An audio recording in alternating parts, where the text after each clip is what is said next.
ഇന്നത്തെ തിരുവരങ്ങിലേക്ക് എല്ലാവർക്കും സ്വാഗതം. ഇന്ന് നാം ബൈബിൾ പഠിക്കുന്നത് പുറപ്പാടിൻ്റെ പുസ്തകം 5-ാമത്തെ അധ്യായത്തിലാണ്. പുറപ്പാടിൻ്റെ പുസ്തകം എത്രാമത്തെ പുസ്തകമാണ് ബൈബിളിൽ? ആദ്യത്തെ പുസ്തകം ഏതാണ്? അതിനുശേഷം ഏതാണ്? അത് കഴിഞ്ഞോ?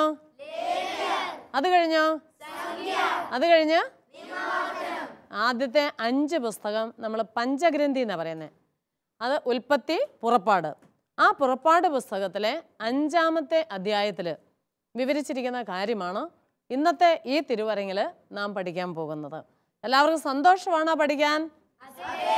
അങ്ങനെയാണെങ്കിൽ നമുക്കൊന്ന് പ്രാർത്ഥിച്ചിട്ട് തുടങ്ങാം അല്ലേ? നമുക്ക് കണ്ണുകൾ അടച്ച് കൈകൾ കൂപ്പി മനസ്സിൻ്റെ കണ്ണുകളിൽ ഈശോയെ കാണുക. ആ ഈശോയോട് ബൈബിള് പഠിക്കുവാനും അതുപോലെ തന്നെ ബൈബിള് പ്രഘോഷിക്കുവാനും വരം തരണമേ എന്ന് നമുക്ക് ഒരു നിമിഷം നമുക്കൊന്ന് പ്രാർത്ഥിക്കാം. സ്നേഹനാഥനായ ഈശോയെ, അങ്ങേ ഞങ്ങൾ ആരാധിക്കുന്നു, സ്തുതിക്കുന്നു, മഹത്വപ്പെടുത്തുന്നു. ദൈവമേ, വചനം പഠിക്കുവാനും അത് ഹൃദയത്തിൽ ഗ്രഹിക്കുവാനും അത് അനേകരോട് പ്രഘോഷിക്കുവാനും ഞങ്ങളെ ഓരോരുത്തരെയും പ്രത്യേകമായിട്ട് അനുഗ്രഹിക്കണമേ. വചനത്തിലെ സന്ദേശങ്ങൾ ഉൾക്കൊണ്ടുകൊണ്ട് അത് ജീവിതത്തിൽ പകർത്തിക്കൊണ്ട് ജീവിക്കുവാൻ ഞങ്ങളെ അനുഗ്രഹിക്കണമേ. പരിശുദ്ധ അമ്മേ മാതാവേ, ഞങ്ങൾക്ക് വേണ്ടി എപ്പോഴും തിരുക്കുമാരനോട് പ്രാർത്ഥിക്കണമേ. നിത്യം പിതാവും പുത്രനും പരിശുദ്ധാത്മാവുമായ സർവേശ്വരാം. നമുക്ക് ബൈബിൾ ക്ലാസ് തുടങ്ങുന്നതിന് മുമ്പ് ഒന്ന് പരസ്പരം സ്തുതി ചൊല്ലിയിട്ട് നമുക്ക് തുടങ്ങാം അല്ലേ? ഈശോ മിശിഹായ്ക്ക് സ്തുതിയായിരിക്കട്ടെ. അടുത്തിരിക്കുന്നവർക്കൊന്ന് സ്തുതി എല്ലാവോ?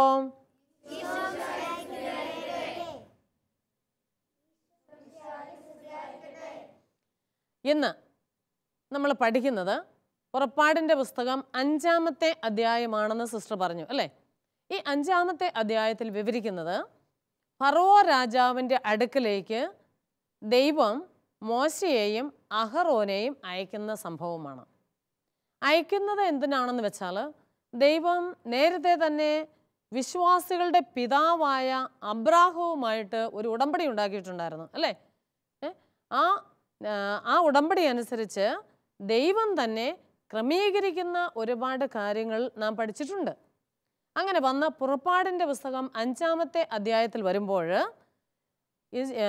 ഇസ്രായേൽ ജനം ഈജിപ്തിൽ ഫറോ രാജാവിൻ്റെ നാട്ടിൽ അടിമ വേല ചെയ്യുന്നതാണ് നമുക്ക് കാണുവാനായിട്ട് സാധിക്കുന്നത്.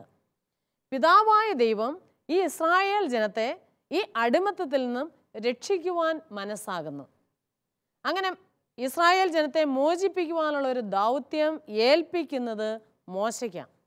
ഇത് പറയുമ്പോൾ ദൈവം നമ്മളെ എല്ലാവരെയും വിളിക്കും. ദൈവം ഏതൊരു വ്യക്തിയെയും വിളിച്ചാൽ ആ വിളിക്കുന്നത് ഒരു ദൗത്യം ഏൽപ്പിക്കാനാണ്. ദൈവം നിങ്ങളെല്ലാവരെയും വിളിക്കും, എന്നെ വിളിക്കും, ഈ ലോകത്തിലുള്ള എല്ലാവരെയും ദൈവം പ്രത്യേകമായിട്ട് വിളിക്കും. ആ വിളിക്കുന്നത് അവർക്കൊരു ദൗത്യം കൊടുക്കാനാണ്.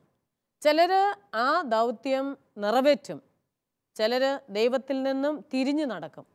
അപ്പം ദൈവത്തെ അനുസരിച്ച് ദൈവത്തിന് യെസ് പറഞ്ഞ് നാം നീങ്ങിയാൽ ദൈവത്തിൻ്റെ കൃപയും നമുക്ക് ലഭിക്കും എന്നാണ് ഈ പുറപ്പാടിൻ്റെ പുസ്തകം 5-ാം അധ്യായം നമ്മളെ പഠിപ്പിക്കുന്നത്.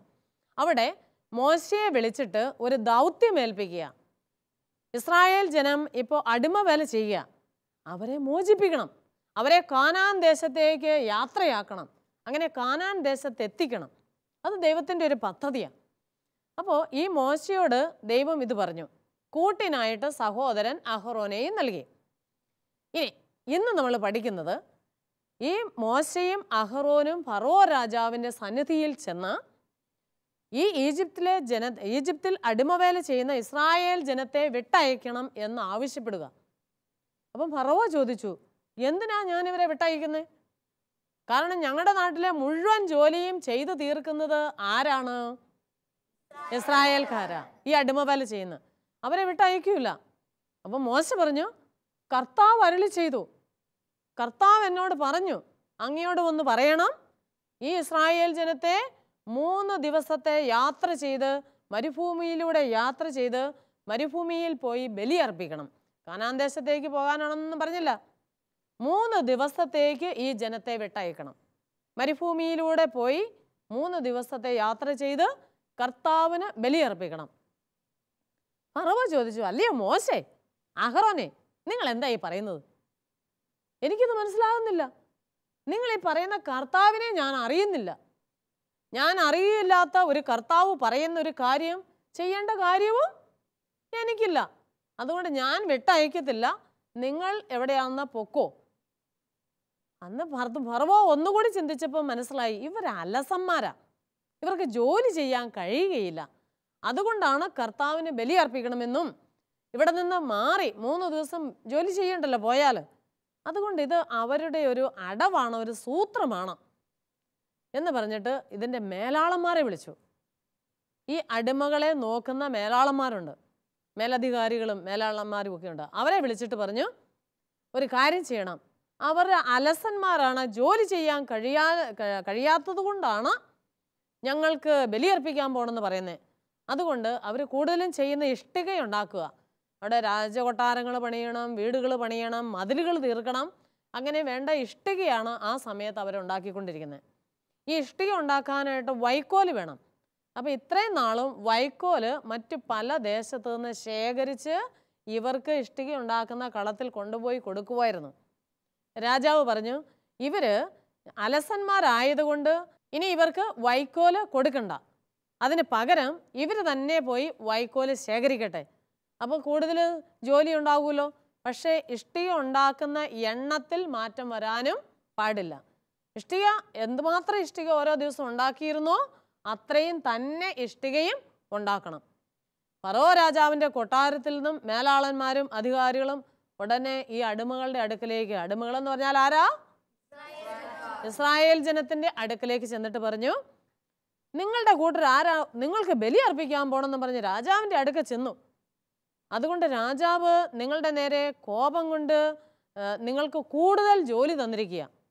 ഇനി വൈക്കോല് ഞങ്ങൾ നിങ്ങൾക്ക് എത്തിച്ച് തരത്തില്ല, നിങ്ങൾ തന്നെ പോയി വൈക്കോല് ഉണ്ടാക്കിക്കൊണ്ട് വരണം. എല്ലാ ദിവസവും അത്രയും എണ്ണം ഇഷ്ടിക ഉണ്ടാക്കിക്കൊണ്ട് വരണം.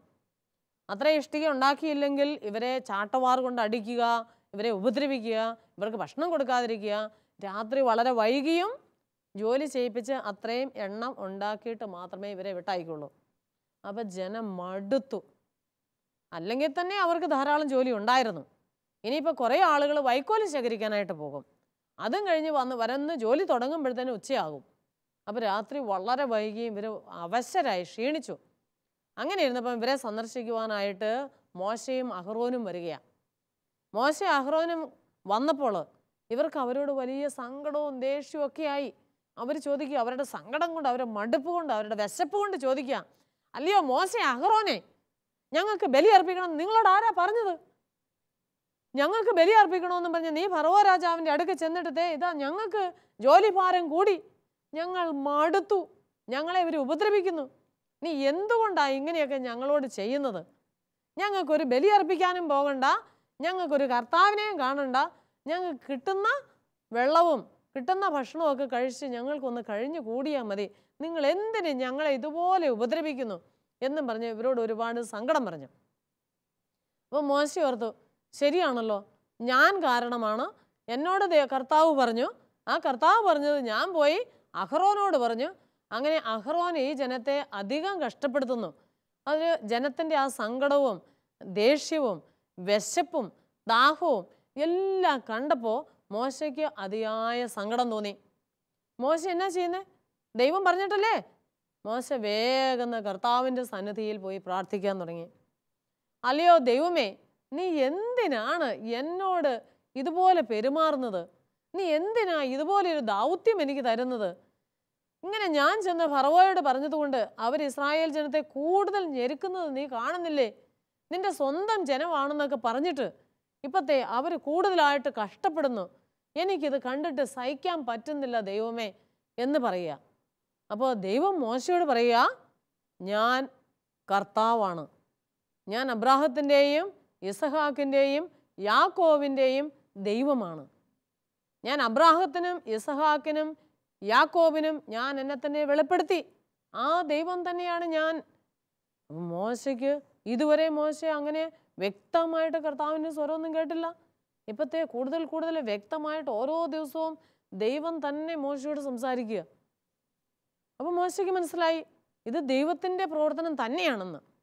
അപ്പം വീണ്ടും മോശ ഒന്നുകൂടി ആ സഹനത്തിലും വേദനയിലും എല്ലാം ദൈവത്തിൻ്റെ ഹിതം ചെയ്യുവാനായിട്ട്, ആ ദൗത്യം ഏറ്റെടുക്കുവാനായിട്ട് മോശ ഒന്നുകൂടി ധൈര്യം കാണിക്കുക. അതുപോലെ മോശയ്ക്ക് ഒന്നുകൂടി വിശ്വാസം വരികയാണ്. പ്രിയ മക്കളെ, നാം ഇത് പഠിക്കുമ്പോൾ നാം ഇതിൽ നിന്നും മനസ്സിലാക്കേണ്ട കാര്യം, സിസ്റ്റർ ആദ്യം പറഞ്ഞു, നമുക്ക് ദൈവം വിളിച്ചാൽ ആ വ്യക്തിക്ക് ദൈവം ഒരു പ്രത്യേക ദൗത്യം കൊടുക്കും, അല്ലേ? അതുപോലെ തന്നെ മോശയെയും ദൈവം പ്രത്യേകം വിളിച്ചു. മോശയ്ക്ക് പ്രത്യേകമായിട്ടൊരു ദൗത്യവും ദൈവം കൊടുത്തു. നമ്മൾ ഓരോരുത്തരും ആ ദൗത്യം തിരിച്ചറിയുമ്പോൾ ആ ദൗത്യത്തിന് വേണ്ടി നിലകൊള്ളുവാനും എപ്പോഴും ദൈവസന്നിധിയിൽ ആയിരിക്കുവാനും, അല്പം വിഷമവും ദുഃഖമൊക്കെ വന്നപ്പോൾ ഉടനെ തന്നെ ദൈവത്തോട് തന്നെ ആലോചന ചോദിക്കുവാനും മോശ മനസ്സായി. അങ്ങനെ ആ ദൗത്യത്തിൽ വിശ്വസ്തത കാണിച്ചു. ദൈവം മോശയെ വിളിച്ചു, മോശ തിരിച്ച് വിശ്വസ്തത കാണിച്ചു. ഇതാണ് ഈ പുറപ്പാടിൻ്റെ പുസ്തകം 5-ാമത്തെ അധ്യായത്തിൽ വിവരിക്കുന്നത്. നിങ്ങൾക്ക് സംഭവം മനസ്സിലായില്ലേ? ഇത് നിങ്ങൾക്ക് തന്നെ ഒരു സ്കിറ്റ് എഴുതി നിങ്ങൾ കൊണ്ടുവന്നിരിക്കുന്ന ഡ്രസ്സൊക്കെ ഉപയോഗിച്ച് ഈ സംഭവം നിങ്ങൾക്കൊരു സ്കിറ്റാക്കാൻ പറ്റുമോ? ഫറോ രാജാവ് വേണം, മോശ വേണം, അഹ്റോൻ വേണം. നിങ്ങൾക്കിത് കളിക്കാൻ പറ്റുകയല്ലേ? നമ്മുടെ കുട്ടികൾ കളിക്കുന്ന ആ സ്കിറ്റ് നമുക്കിപ്പോൾ കാണാം.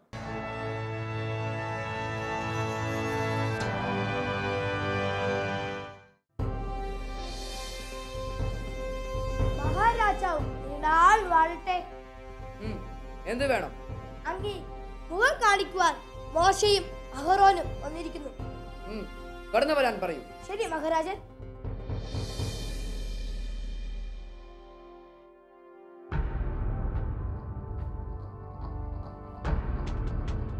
മഹാരാജൻ നീണാൾ വാഴട്ടെ. എന്ത് വേണം? അങ്ങയുടെ മുമ്പിൽ ഒരു കാര്യം ഉണർത്തിക്കുവാനാണ് ഞങ്ങൾ വന്നത്. പറയൂ. ഇസ്രായേൽ ദൈവമായ കർത്താവ് കൽപ്പിക്കുന്നു, മരുഭൂമിയിൽ വന്ന് എന്റെ ബഹുമാനാർത്ഥം പൂജ മഹോത്സവം ആഘോഷിക്കാൻ എന്റെ ജനത്തെ വിട്ടയക്കുക. ആരാണ് കർത്താവ്? അവന്റെ വാക്ക് കേട്ട് എന്തിന് ഞാൻ ഇസ്രായേൽക്കാരെ വിട്ടയക്കണം? കർത്താവിനെ ഞാൻ അറിയുന്നില്ല, അതുകൊണ്ട് തന്നെ ഇസ്രായേൽക്കാരെ വിട്ടയക്കത്തുമില്ല. ഇസ്രായേലുടെ ദൈവം ഞങ്ങളെ സന്ദർശിച്ചിരിക്കുന്നു. ആകയാൽ 3 ദിവസത്തെ യാത്ര ചെയ്ത് മരുഭൂമിയിൽ ചെന്ന് ഞങ്ങളുടെ ദൈവമായ കർത്താവിന് ബലി അർപ്പിക്കാൻ ഞങ്ങളെ അനുവദിക്കുക. അല്ലാത്ത പക്ഷം മഹാമാരി കൊണ്ടോ വാൾ കൊണ്ടോ ഞങ്ങളെ ശിക്ഷിക്കും. മോശ, അഹരോൻ, നിങ്ങൾ എന്തിന് ജനത്തിന് ജോലിക്ക് മുടക്കം വരുത്തുന്നു? പോയി നിങ്ങളുടെ കാര്യം നോക്കും. നാട്ടിൽ നിങ്ങളുടെ ജനം ഏറെയുണ്ട്. അവരുടെ ജോലിക്ക് നിങ്ങൾ മുടക്കം വരുത്തുകയോ? മഹാരാജൻ ക്ഷമിക്കണം, ബലി അർപ്പിച്ചിട്ട് ഞങ്ങൾ വേഗം വരും. ആരെവിടെ? അടിയൻ മഹാരാജൻ. ഇവരെ പിടിച്ച് പുറത്താക്കുക. ശരി മഹാരാജൻ. അവരുടെ ഒരു ദൈവം ഒന്നിനും ജോലി ചെയ്യാൻ കഴിയുകയില്ല. ഓരോ കാരണമുണ്ടാക്കി വരും. ആരെവിടെ? മഹാരാജൻ. അടിമകളുടെ മേൽനോട്ടക്കാരോടും മേൽ അധികാരികളോടും ഉടൻ നമ്മുടെ മുമ്പിൽ ഹാജരാകാൻ പറയും. ശരി മഹാരാജൻ.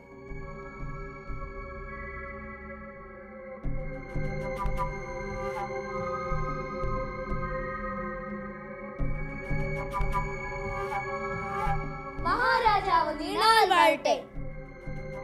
ഇനി മുതൽ ഇസ്രായേൽക്കാർക്ക് ഇഷ്ടിക ഉണ്ടാക്കാൻ ആവശ്യമായ വൈക്കോൽ നൽകേണ്ടതില്ല. അവർ തന്നെ അത് ശേഖരിക്കട്ടെ. എന്നാൽ ഇത്രയും നാൾ ഉണ്ടാക്കിയിരുന്ന അത്രയും ഇഷ്ടിക ഉണ്ടാക്കാൻ അവരെ നിർബന്ധിക്കുകയും വേണം. ശരി മഹാരാജൻ.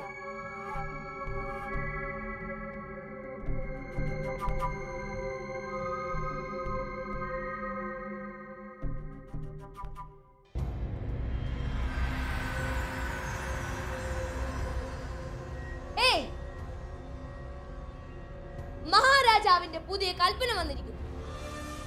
നിങ്ങളെ കൊണ്ട് കൂടുതൽ ജോലികൾ ചെയ്യിക്കുവാൻ. ഇന്നു മുതൽ ഇഷ്ടിക ഉണ്ടാക്കുവാനുള്ള വൈക്കോൽ നിങ്ങൾക്ക് തരില്ല. നിങ്ങൾ തനിയെ പോയി ശേഖരിക്കുക. കർത്താവിന് ബലിയർപ്പിക്കാൻ നിങ്ങൾക്ക് പോകണം പോലും. മഹാരാജാവ് അത്രയ്ക്ക് ഭോഷനാണോ? നിങ്ങൾ അലസന്മാരാണെന്ന് അദ്ദേഹം മനസ്സിലാക്കി നിങ്ങൾക്ക് കൂടുതൽ ജോലി തന്നിരിക്കുന്നു. ഇനി വൈക്കോലും ശേഖരിക്കണം. ഉണ്ടാക്കിക്കൊണ്ടിരുന്ന അത്രയും എണ്ണം ഇഷ്ടിക ഉണ്ടാക്കുകയും വേണം. വേഗം പണി തുടങ്ങും.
ഞങ്ങളെ ഉപദ്രവിക്കാനാണോ നീ വന്നിരിക്കുന്നത്? ഞങ്ങൾക്ക് ബലി അർപ്പിക്കണമെന്ന് ആര് നിങ്ങളോട് പറഞ്ഞു? കർത്താവ് തന്നെ നിങ്ങളെ വിധിക്കട്ടെ. ഇനിയും ഞങ്ങളെ ഉപദ്രവിക്കാനാണോ വന്നിരിക്കുന്നത്? ഞങ്ങളുടെ മുമ്പിൽ നിന്ന്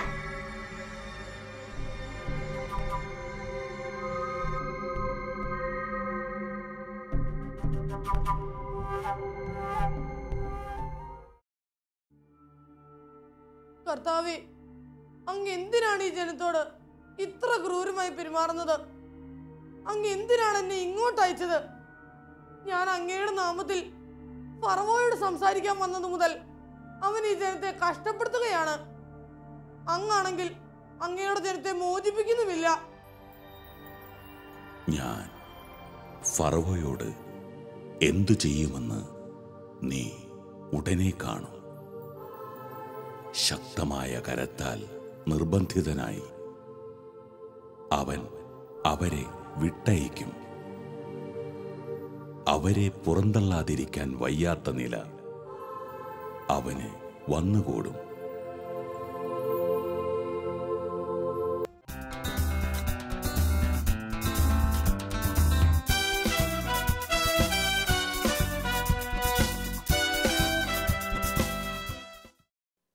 സ്കിറ്റ് എല്ലാവർക്കും ഇഷ്ടപ്പെട്ടോ?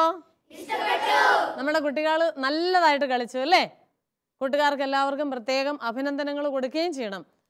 ഇനി അതിനകത്ത് നാം കണ്ട ഒരു കാര്യമുണ്ട് അല്ലേ? മോശ ഫറവോയുടെ അടുക്കൽ പോകുവാനുള്ള ഒരു ധൈര്യം കാണിച്ചില്ലേ? കണ്ടോ? ദൈവം വിളിച്ചപ്പോൾ ദൈവം തിരഞ്ഞെടുത്തു. അതിനു മുമ്പ് മോശയ്ക്ക് പേടിയാ. ഫറവോയുടെ അടുക്കൽ പോകാൻ പറ്റുമോ? രാജകൊട്ടാരത്തിൽ ചെല്ലാൻ പറ്റുമോ? ഇല്ല. ഇതുകൊണ്ടോ ദൗത്യം ഏറ്റെടുത്തപ്പോൾ ദൈവം എൻ്റെ കൂടെയുണ്ട് എന്ന് ബോധ്യപ്പെട്ടപ്പോൾ മോശ ഒരു പേടിയും കൂടാതെ അഹ്റോനെയും കൂട്ടിക്കൊണ്ട് നേരെ ഏത് രാജാവിൻ്റെ അടുക്കലേക്കാ പോകുന്നേ? അവിടെ ചെന്നിട്ട് കർത്താവ് പറഞ്ഞെന്നാ പറയണത്. അപ്പം രാജാവ് പറഞ്ഞു, ഞാൻ കർത്താവിനെ ഒന്നും അറിയില്ല, വിട്ടുതരികയില്ല. അപ്പോഴും മോശയ്ക്ക് ഭയം തോന്നിയോ?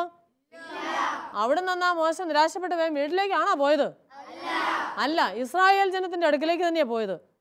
അവരുടെ സങ്കടം എല്ലാം കണ്ടപ്പോൾ മോശയ്ക്കും സങ്കടം വരെ ഉണ്ടോ? മോശ അവരുടെ പക്ഷം ചേർന്നു. നിങ്ങൾ കേട്ടിട്ടുണ്ടോ പാവങ്ങളുടെ പക്ഷം ചേർന്നെന്നൊക്കെ?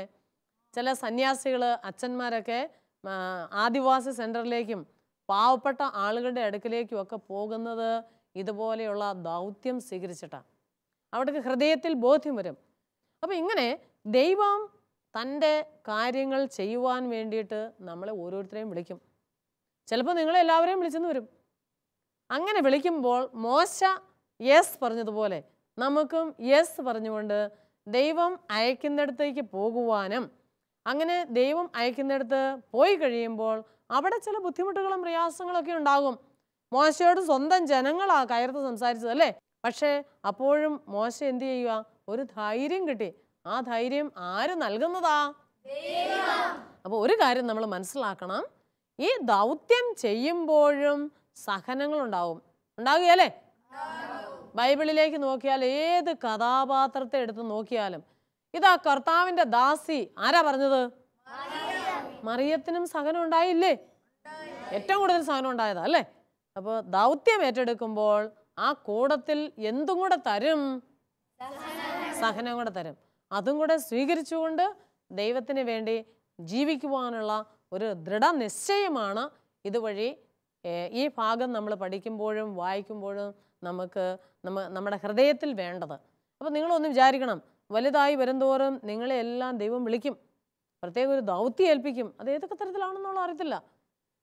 ആ ദൗത്യം ചെയ്യുവാനുള്ള ജീവിതത്തിൻ്റെ ഏത് തുറയിലായാലും ഏത് ജീവിതാന്തസ്സിലായാലും നാം ആരോട് ചേർന്നിരിക്കണം?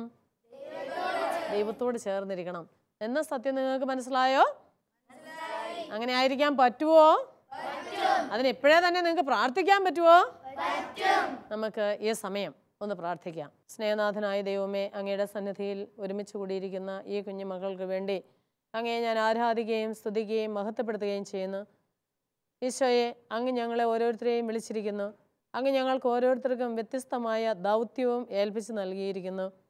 ഈശോയെ, അങ്ങ് ഞങ്ങൾക്ക് നൽകിയിരിക്കുന്ന ജീവിത അന്തസ്സും അങ്ങ് ഞങ്ങൾക്ക് നൽകിയിരിക്കുന്ന ജീവിത ദൗത്യവും അതിൻ്റെ പരിപൂർണതയിൽ നിറവേറ്റുവാൻ, വിശ്വസ്തയോടുകൂടി നിറവേറ്റുവാൻ, ആ ലക്ഷ്യത്തിൽ യാത്ര ചെയ്യുമ്പോൾ ഉണ്ടാകുന്ന സഹനങ്ങളെ അങ്ങയോട് ചേർന്ന് ധൈര്യത്തോടു കൂടി നേരിടുവാനും അഭിമുഖീകരിക്കുവാനും അങ്ങനെ മോശയുടെ ഒരു ധൈര്യം ഞങ്ങൾക്ക് ഓരോരുത്തർക്കും പകർന്നു നൽകണമേ. പരിശുദ്ധ അമ്മേ മാതാവേ, സഹനത്തിൽ ഞങ്ങൾക്ക് മാതൃകയായിട്ടുള്ള അമ്മേ, ജീവിത ദൗത്യം നിറവേറ്റുമ്പോൾ ഉണ്ടാകുന്ന സഹനങ്ങളെ ക്ഷമയോടുകൂടി സ്ഥിരതയോടുകൂടി സ്വീകരിച്ച് അങ്ങയുടെ തിരുക്കുമാരൻ്റെ സുവിശേഷത്തിന് സാക്ഷികളായി മാറുവാൻ ഞങ്ങളെ അങ്ങ് ധൈര്യപ്പെടുത്തണമേ. അതിനാവശ്യമായ കൃപ തിരുക്കുമാരനോട് ഞങ്ങൾക്ക് വാങ്ങിച്ചു തരണമേ. നമുക്കെല്ലാവർക്കും പരിശുദ്ധ അമ്മയോട് ഈ സമയം പ്രാർത്ഥിക്കാം. നന്മ നിറഞ്ഞ മറിയമേ സ്വസ്തി, കർത്താവ് അങ്ങയുടെ കൂടെ, സ്ത്രീകളിൽ അങ്ങ് അനുഗ്രഹിക്കപ്പെട്ടവളാകുന്നു. അങ്ങയുടെ ഉദരത്തിൻ ഫലമായി ഈശോ അനുഗ്രഹിക്കപ്പെട്ടവനാകുന്നു.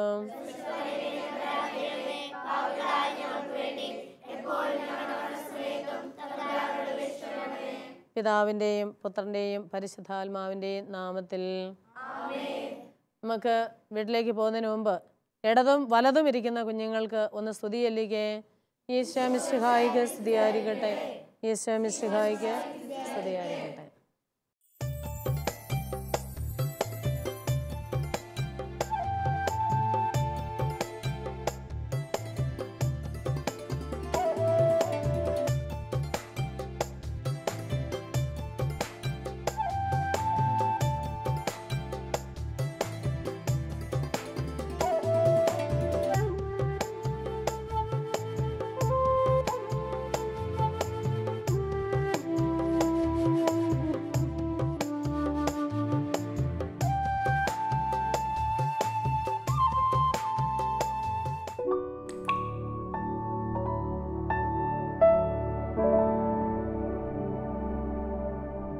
you.